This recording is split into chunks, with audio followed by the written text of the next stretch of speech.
Hello there, this is the 16mm t2.2 cinema lens from Samyang for the Micro Four Thirds mount system. I got it used in mint condition with all it needs, just with the wrong box, an original box, but original for the 24mm t1.5. As the seller said so in the description, I'm absolutely fine with that. It might have made the price even a little bit more attractive, and speaking of attractive, a little spoiler here, I like this piece of glass. It comes with a plastic sun hood and a simple pouch, and of course lens caps. Samyang is a Korean manufacturer, and you can find the same exact lenses also under the Rokinon brand name that Samyang chose for the US market. As far as I can say, this is the first version of this lens that came out in 2013. Unlike later versions, this one has a longer neck, the part closer to the mount. This adds to the substantial size of the lens, especially noticeable when mounted to most MFT cameras. As I will use it mostly on the Blackmagic Pocket Cinema Camera 4K, often even on a rig, I feel very comfortable with its size. Also, even though it is of solid build quality, some parts are made out of plastic, so it is not overly heavy. At least I don't feel the need for an extra lens support when mounted on my BMPCC 4K. At T2.2, roughly a f2.0, it does not feature the widest aperture you can get at 60mm, but I think it catches enough light for almost every situation where you would use a wide-angle lens. And also, depth of field is not such a hot topic for this focal length. The cinema lens is obviously a rehousing of a stills lens, which then is the 16mm f2.0. I've read that the latter Mark II version of this lens comes with some technical improvements and of course is a little shorter, but does that make this first version a bad choice? Let's find out. First, what are the typical situations for a 16mm on MFT, roughly a 32mm field of view on full frame cameras, or something like 30mm when calculating with a crop factor of around 1.9 for the Pocket 4K.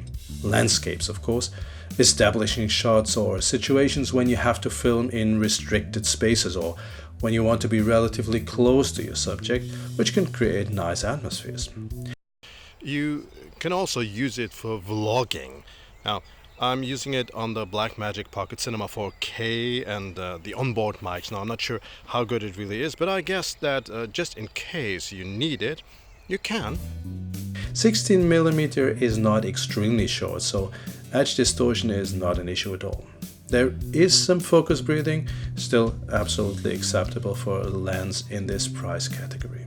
It is quite impressive though how close you can get to your objects. From what I tested, the minimum focus distance is something below 10 centimeters or 4 inches. So even though it is not a macro lens, you can at least use it for some macro type images. This lens is quite sharp in the center as well as at the edges, nothing to complain about here. I was actually a bit concerned that the lens could even be a bit too sharp, delivering some too sterile images, and I personally prefer lenses with a little bit of character out of the box.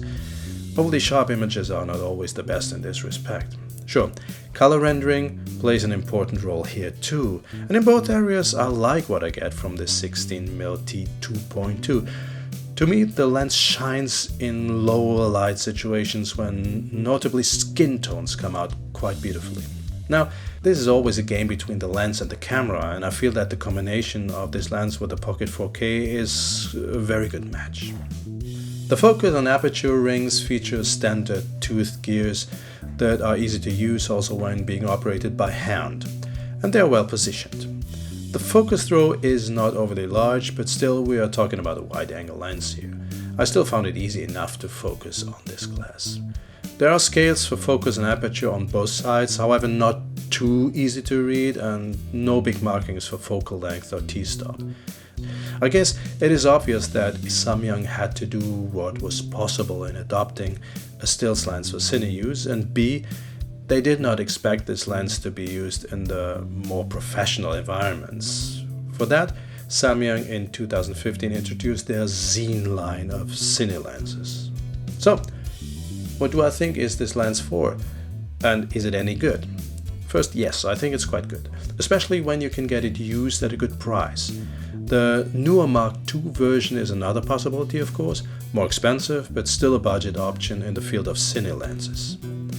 For most of us budget-oriented film and video creators, no matter if enthusiasts, semi or fully professional, the Samyang Rokinon 16mm T2.2 is an excellent choice for the moderate wide-angle range, especially for cropped sensors. I personally enjoy what this lens produces, mostly in combination with the Blackmagic Pocket 4K, and what I like best is the image quality and character for indoor shoots and skin tones. So, if you find it at a good price, I guess it is worth a shot. Thanks for watching.